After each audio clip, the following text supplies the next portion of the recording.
Hillary Clinton and Donald Trump getting ready for Monday's big debate. Right now, we're checking out some new research by a Harvard professor that suggests the news media is biased against Hillary Clinton.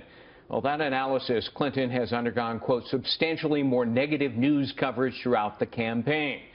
Well, naturally, Donald Trump insists it's the other way around. Let's get to the bottom of it with our media panel. Judith Miller, Pulitzer Prize-winning investigative reporter, author, and Fox News contributor. Lynn joins us, Washington bureau chief for the Chicago Sun-Times. All right, so Judith, I took a look at this Harvard study. The devil's in the details, and context is everything. It turns out that all of the negative stories were dominated by Hillary Clinton's email scandal, and 91% of those stories were negative. Well, of course they were. It's a scandal. There's nothing much positive to say about a scandal. Actually, as I read that study, Greg, it said that 11% of the stories were actually devoted to the email scandal, and that 91%, only 11%. Relative to the other stories, they're a smaller percentage. Now, but look, the issue is, what is the tone of the stories that are about her, that are not straight news stories? And the finding that 91% of them are negative in tone gives Hillary Clinton, as opposed to Donald Trump, something legitimate to complain about.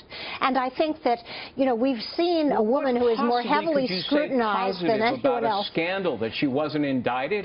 That's the only thing positive I can think of. No, the problem is there are only 4% of the stories about her that are devoted to her actual policies, what she believes, what she wants to do if she's president, about the pressing economic, foreign policy issues that confront this country. When you have a situation in which personal scandal trumps substance every time, you're going to have a slanting of the news automatically. Right. That was the way I read the story, anyway. All right, Lynn, it's no secret most journalists are sort of left of center. Most of them probably aren't going to be voting for Donald Trump. Maybe they're just doing their jobs as journalists. They're being skeptical and tough.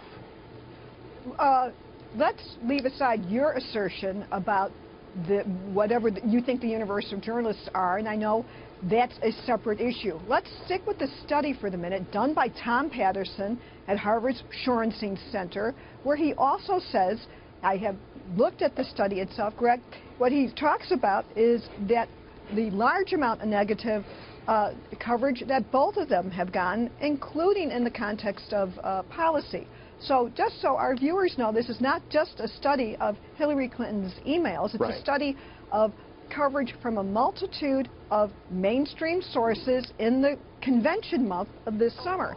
So I think what I got a lot out of that study is how negative news prevails over positive and policy stories. I mean, hasn't that always been the case? No matter the political orientation, if there is one, of who writes it.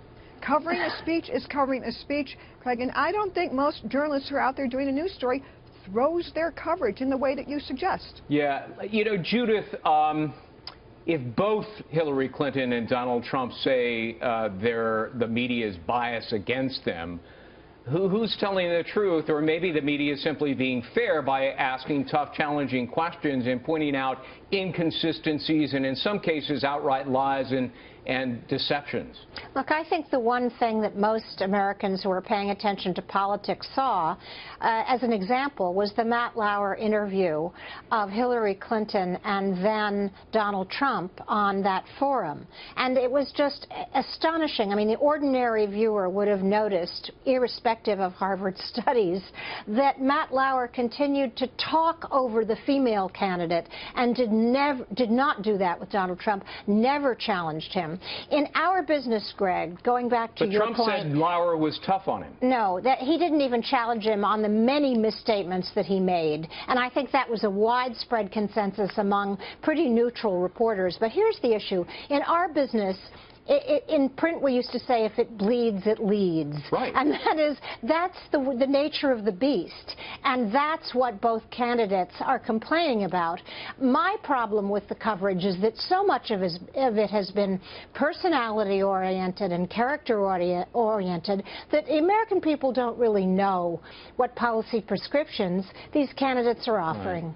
You know, Lynn, Right. if I could just go back to your speaking of the study showing such negativity in the reporting, I mean, just to use a contemporary today example of Charlotte, okay, we're not doing the story about the Boy Scout who, you know, crossed the street with the little old lady on his arm, because there was violence in Charlotte this week, and one person innocently was killed as a bystander during the demonstrations, not to mention the alleged victim of the original shooting. So arguably, yeah, that's negative. It's kind of bad news, but are we not to report it?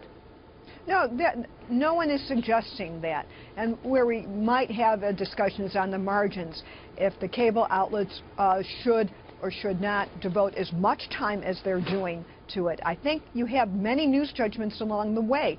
Do you show a whole speech in these days before the election from Trump or Clinton, or just snippets that are deemed newsworthy? These are routine news judgments.